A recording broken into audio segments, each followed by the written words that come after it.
বাপের প্রতিষ্ঠানে সন্তান যখন বসে, ম্যানেজারও যদি বাপকে বলে কখন আসে কখন যায়, ওর তো কোনো ঠিক ঠিকানা নাই।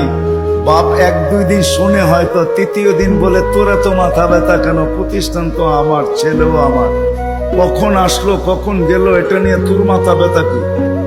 ঠিক না? সত্য তো? হ্যাঁ সত্য তো? বুঝাইতে পারলাম?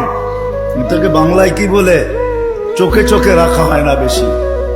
কি একটা ভালো বাংলা বলেন? কি বলে? নজরদারিতে রাখা হয় না, প্রিয়জনের উপরে নজরদারি করা হয় না। কখন আসলো কখন গেল, ক্যাশ থেকে কি নিল কি রাখলো, বাবা বলে নিল তো আমার ছেলেই নিচ্ছে, অন্য কেউ তো নেয় নাই। আল্লাহ ভালোবাসে, আমাদের উপরে নজরদারি রাখতে চান না। এই জন্যই কোরআন দিয়ে আমাদেরকে বুঝাইতে চান, ইয়াফু আন কাসীর, তোমাদের অনেক গুনাহ এমনি মাফ করে দিন।